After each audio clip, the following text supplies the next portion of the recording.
Eh, Voy a tratar de acelerar y ser conciso en los conceptos, ya que el tiempo nos ha ganado y estamos también esperando la ponencia del doctor Jaime. Jaime. Bueno, entonces vamos a platicar un poco del abordaje en miopatías. Aquí hay dos aspectos que hay que considerar. Uno va a ser el abordaje clínico y el otro, el protocolo electrodiagnóstico para poder integrar nuestros síndromes miopáticos.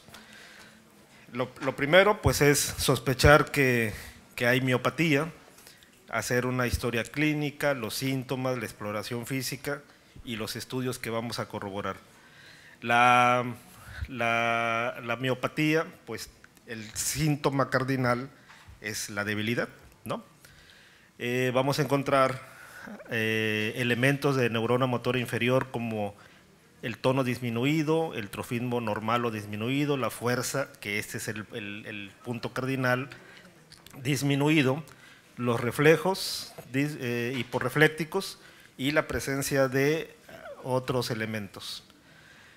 Para llegar al músculo, pues necesitamos reconocer cuáles son los elementos fundamentales de los diferentes sistemas e ir descartando, ¿no? En la enfermedad de neurona motora, como acabamos de ver en la plática, se van a combinar signos de motora superior con signos de motora inferior. En las lesiones de nervio y raíz, como el síndrome de Guillain-Barré, pues es la cuestión periférica, las alteraciones de la unión neuromuscular, y vamos a llegar a la parte del músculo. El diagnóstico de miopatías, pues tendremos que hacer todo este abordaje y vamos a centrarnos en la parte de electromiografía.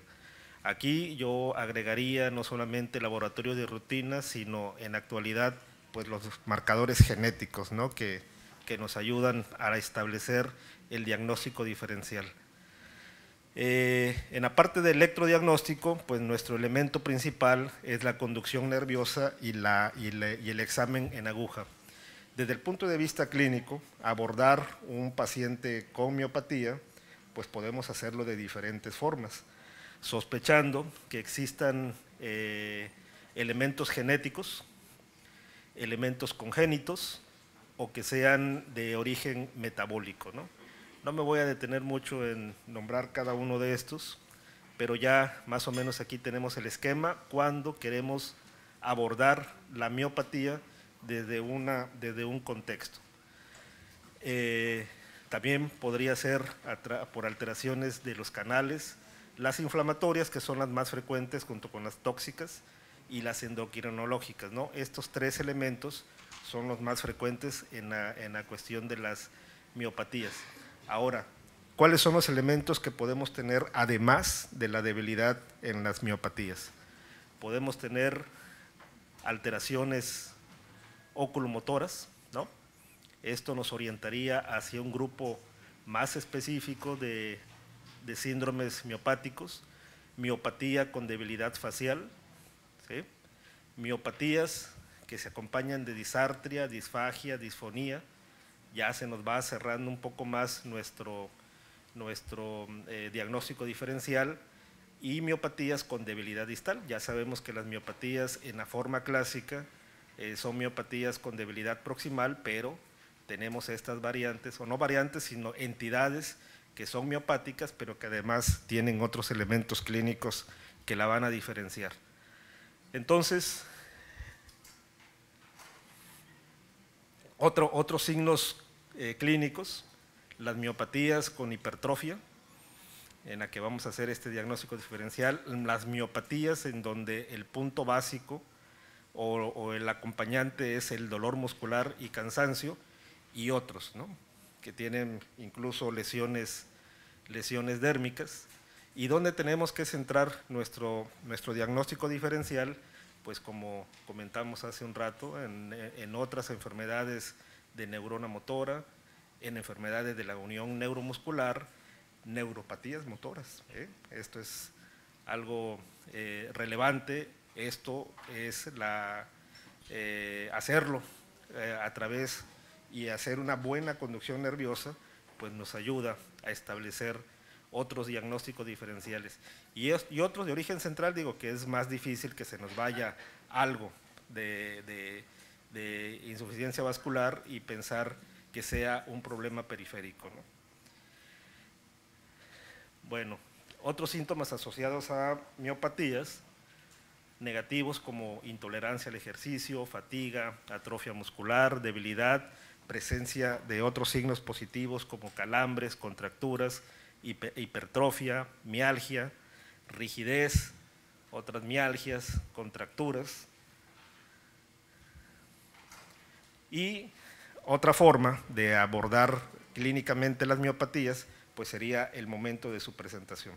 Aquellas que están presentes desde el nacimiento, presentes en la infancia, ¿sí? Y en el adulto, como tenemos acá. Bueno, me voy a centrar un poquito en la cuestión de los estudios neurofisiológicos.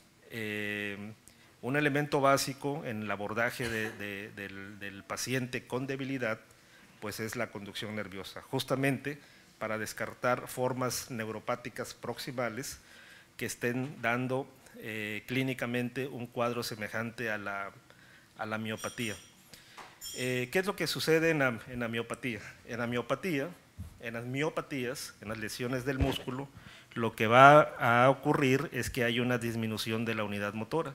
Se pierden las unidades motoras y el axón se mantiene presente. Esto va a ser, recuerden también que como en el electroencefalograma y otras pruebas electrofisiológicas, lo que nosotros registramos o lo que estamos registrando es una sumatoria de potenciales.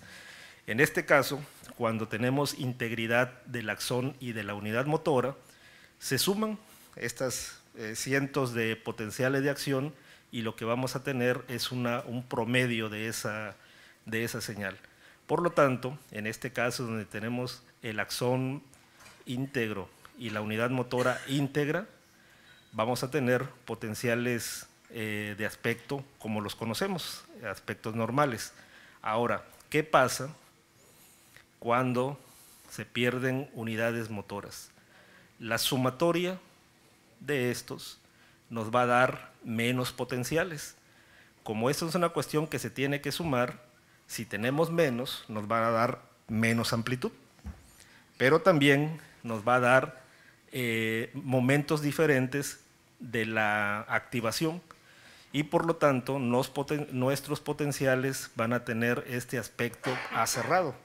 Ese es el origen de los potenciales miopáticos, en la que la promediación o la suma de las unidades motoras se dan en tiempos diferentes y generan ese aspecto polifásico. Es muy diferente el aspecto polifásico de los elementos miopáticos contra la polifasia de los elementos neuropáticos, ¿sí? Y la razón es esta: la diferente activación en diferentes momentos de las escasas unidades motoras. Ahora, una forma de compensar esta unidad motora pues es como mecanismo compensatorio que se aceleren, y es por eso que vamos a tener en los patrones miopáticos un reclutamiento temprano.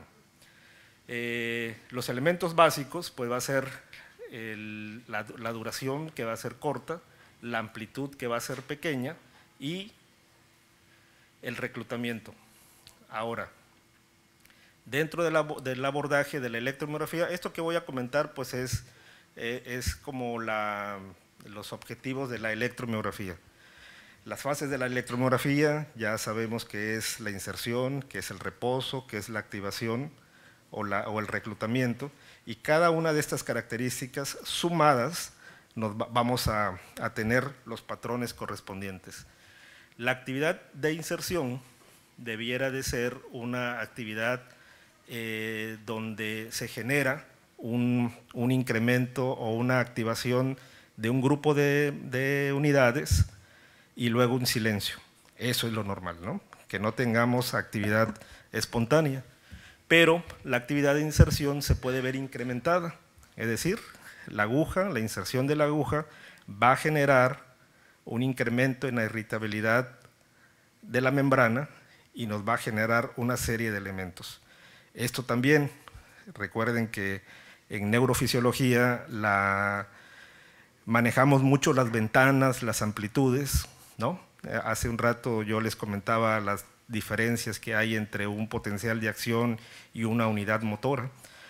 En la electromiografía es muy importante también la forma en la que exploramos, es decir, la aguja que utilizo es determinante para evaluar los resultados. Es decir, una aguja monopolar, que es la común, la que utilizamos, tiene diferencias con una aguja concéntrica, ¿no? Y habrá diferencias con aguja de fibra única, ¿no?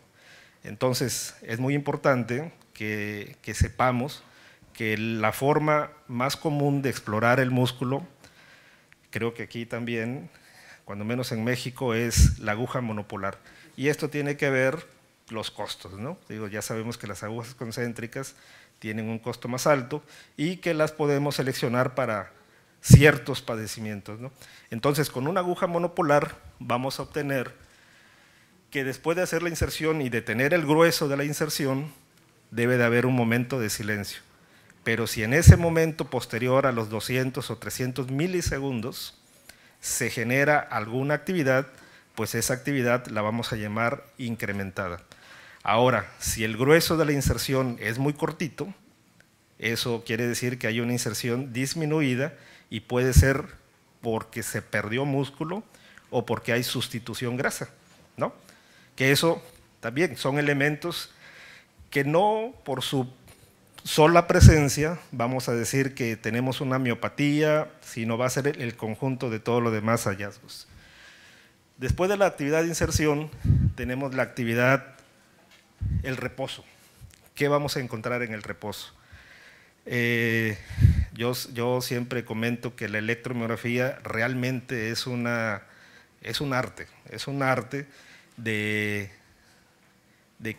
lograr que el paciente nos ayude a realizarla, de transmitir confianza, de transmitir que el paciente se sienta relajado.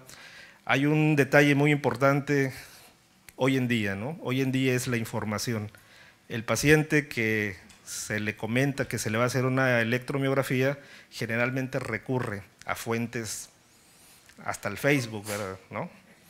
Entonces esto crea un problema porque llegan tensos, ¿no? Llegan a una expectativa muy alta, el tamaño de la aguja. Mi protocolo de atención siempre se centra de esta forma, ¿no? Vamos a pasar a la realización de la electromiografía con una aguja, y claro, saben que es una aguja, ¿no?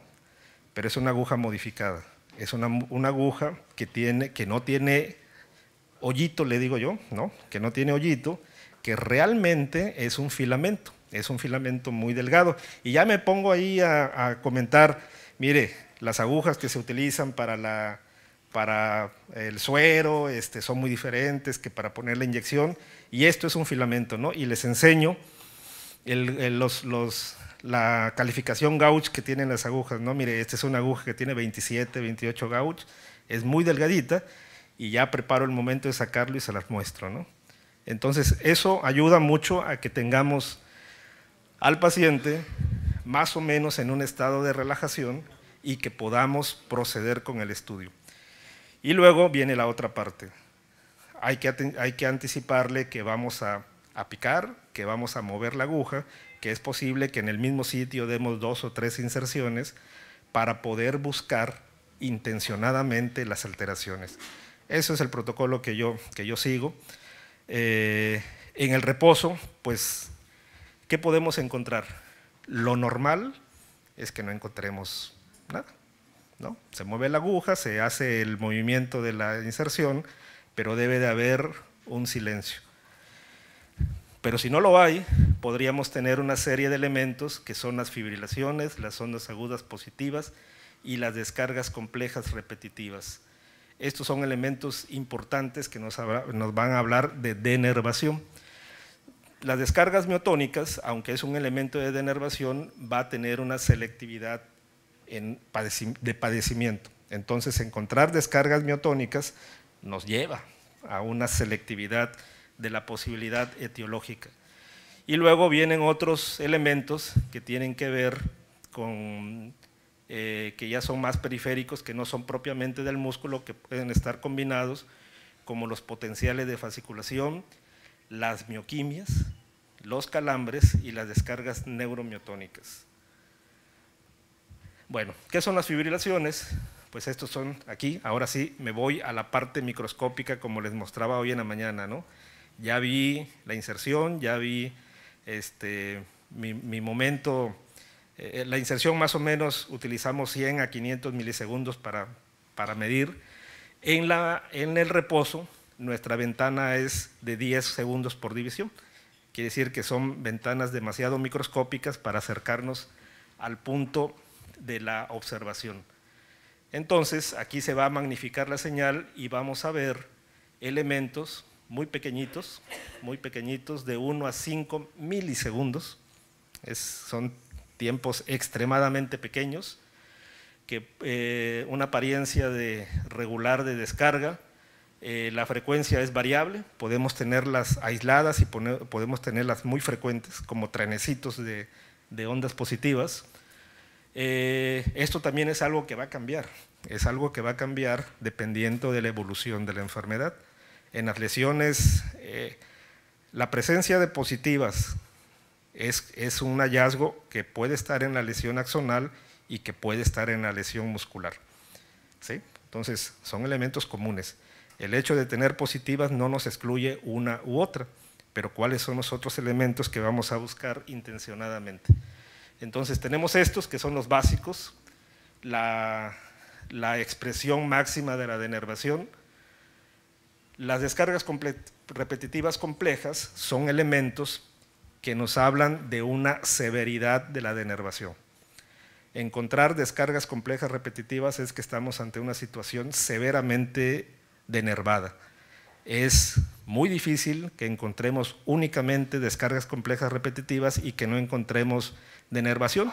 Y si las encontramos, son de muy cortita duración, estas descargas complejas repetitivas, y podrían estar en relación a la cronicidad de un proceso que inicialmente fue severamente denervado.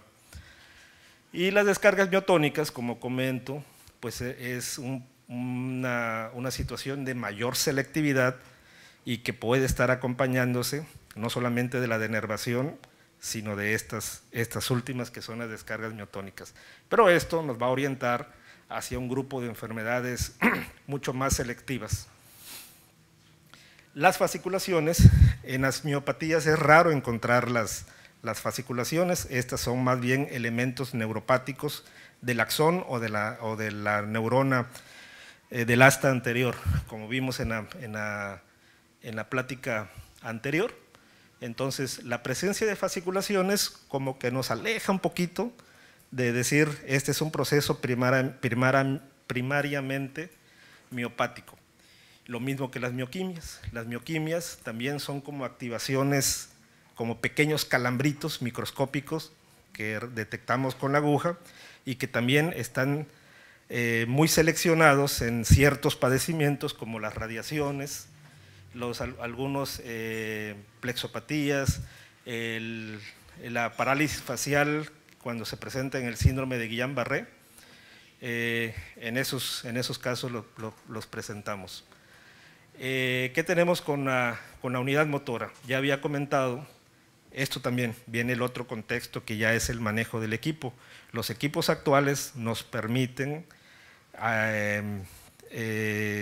almacenar la señal y tener promedios. Es decir, yo puedo almacenar 10, 15, 20 unidades y luego hacer un análisis de esa unidad. Vamos a verlas, como comenté previamente, unidades de muy corta duración y de muy baja amplitud. Aquí quise poner un video, pero mi situación de mi máquina no he podido, y siempre he tenido PC, Windows, y hoy por presumir traje una Mac y me he enredado terriblemente, No es malo, digo, de hecho no es malo, pero pues hay cosas que no le hallo todavía, ¿no? Y ahí dejé la imagen y no pude, perdón por eso, ¿no? Y bueno, una vez que ya tenemos nuestro análisis de Paum de bajo voltaje, también esto es algo interesante, ¿no?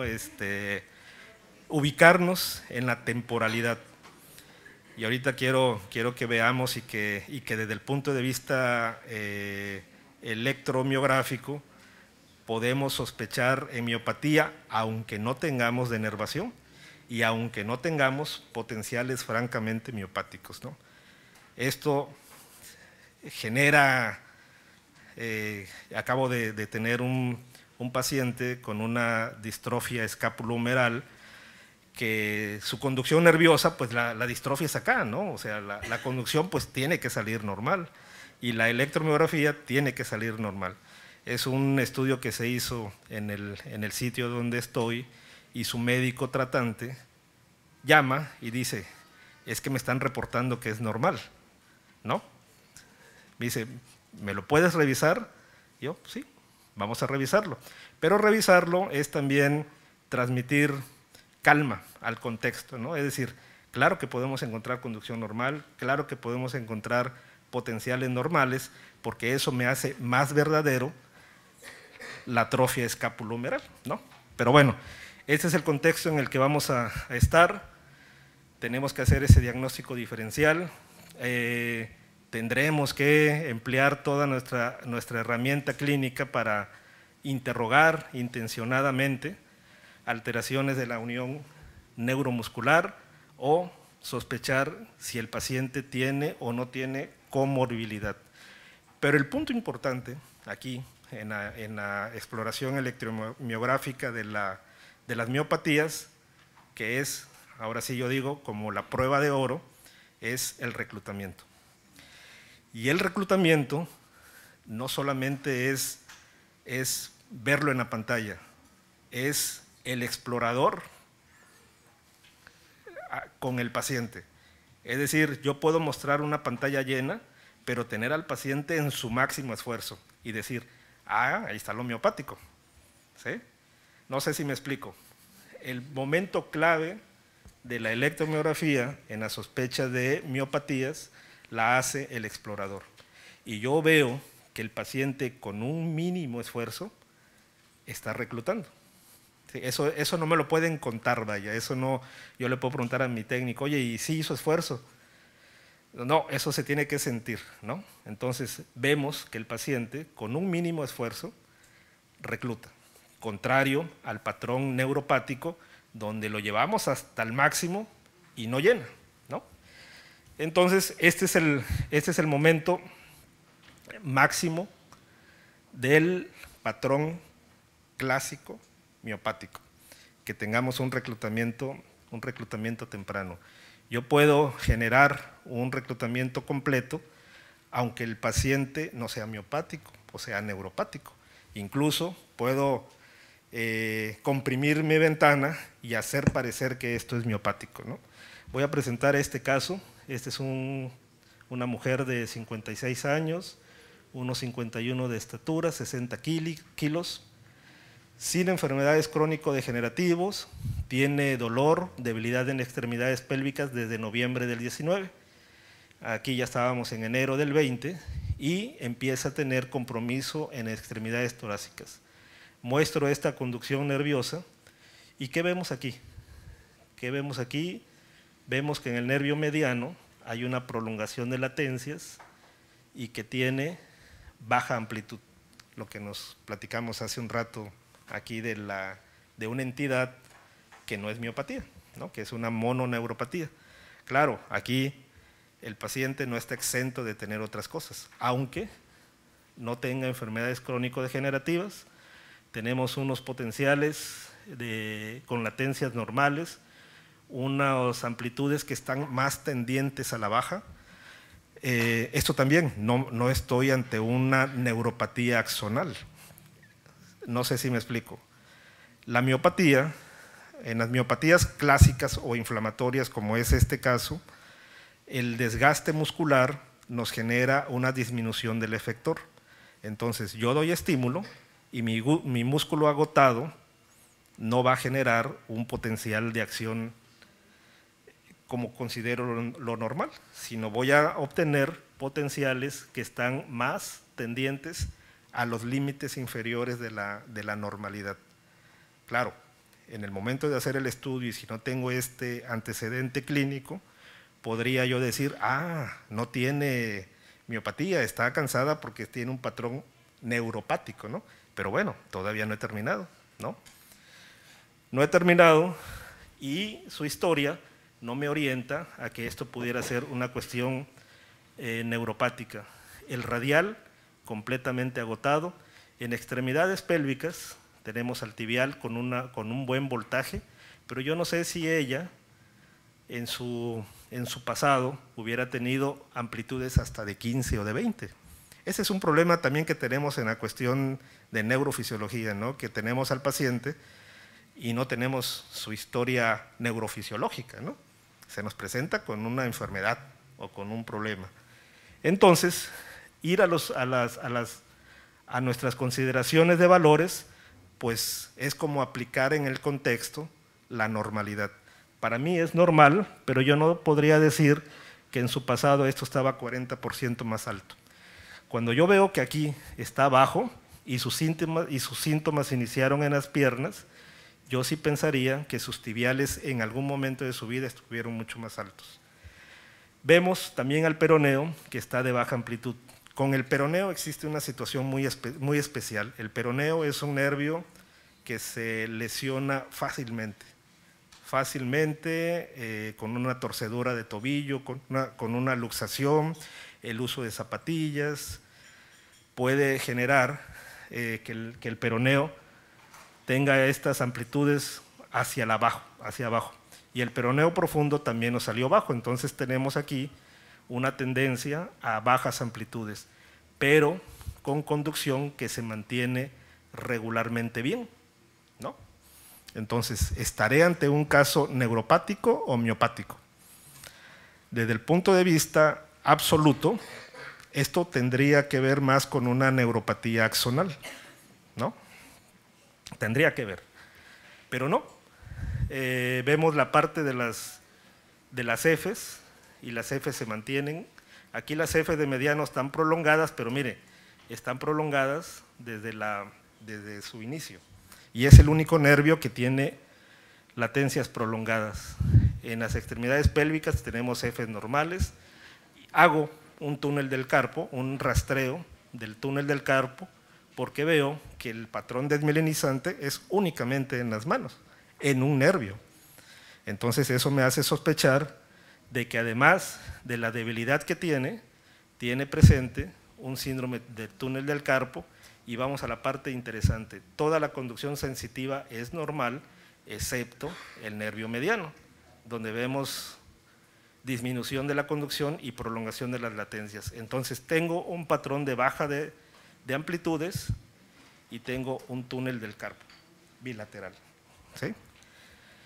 ¿Qué vemos aquí tenemos? Miren, esto es francamente desmielinizante, la baja amplitud y la duración prolongada, pues me hablan de una dispersión en la conducción, ¿no?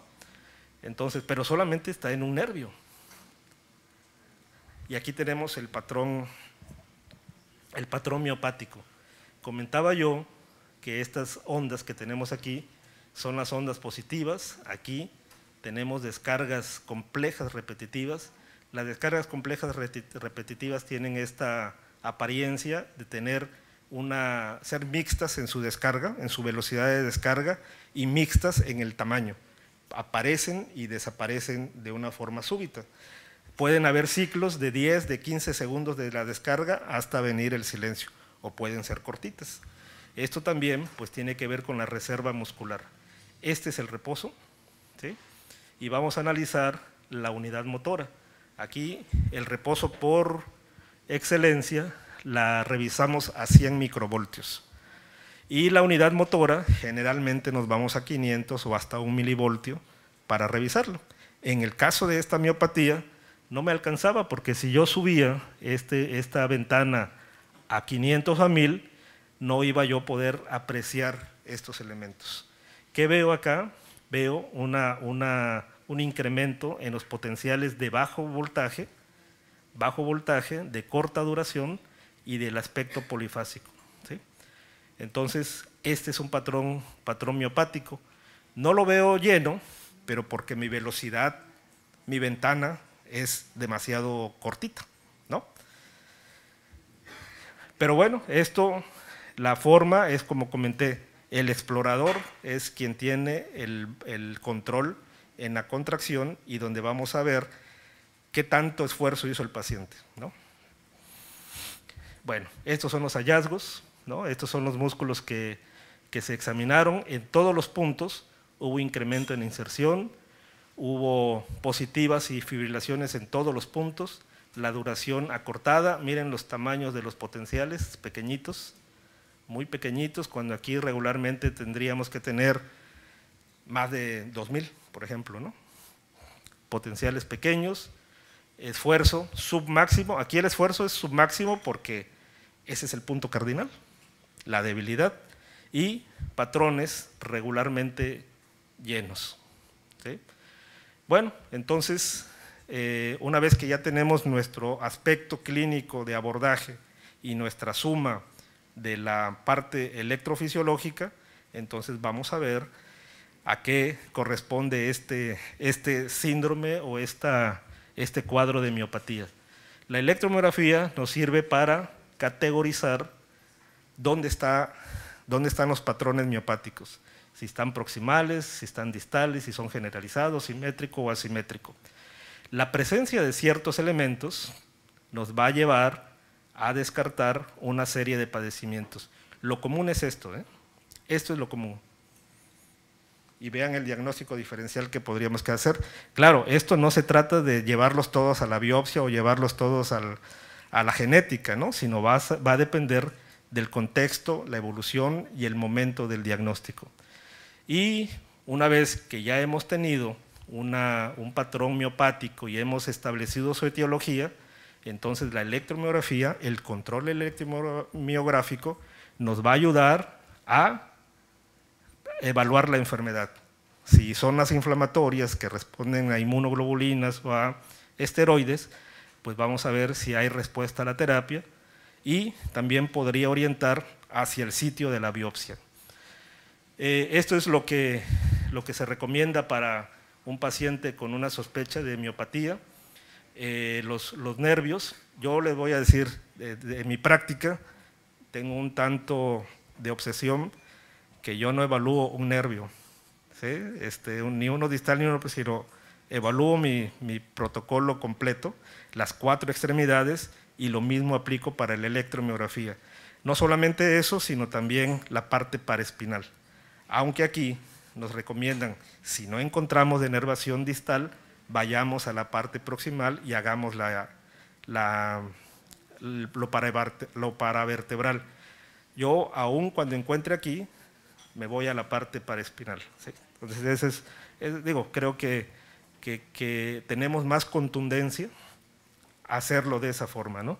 Yo diría que esto sería como la parte mínima, y si hay elementos importantes, podríamos hacer la prueba de estimulación repetitiva. Si hay elementos interesantes, podríamos hacer la electromiografía de fibra única también, que es pues es un poco laborioso, pero que se puede hacer. Y para finalizar, solamente comentar que el contexto miopático podemos abordarlo desde diferentes aspectos, ¿no?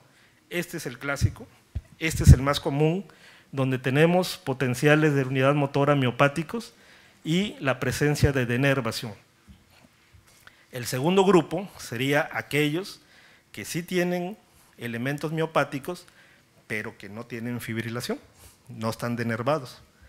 El otro es que existan descargas miotónicas. Recuerden que las descargas miotónicas nos cierran nuestra diferencial clínico, y pueden tener o pueden no tener patrones miopáticos. Otro contexto donde tenemos el patrón miopático con descargas complejas repetitivas que pueden ser de larga duración o de corta duración, y finalmente las miopatías clínicas, pero con electromiografía normal. Claro, esto también nos cierra nuestras posibilidades de diagnósticas y ahí vamos a establecer. El tiempo ya se me acabó, el diferencial lo tengo por acá, pero vamos a dejarlo en este punto. Es decir, nuestro abordaje miopático tiene que tener un sustento elevado clínico y tiene que tener esta parte electrofisiológica de hacerla a conciencia y con una búsqueda intencionada de elementos. Pues agradezco mucho su atención, espero la ronda de preguntas.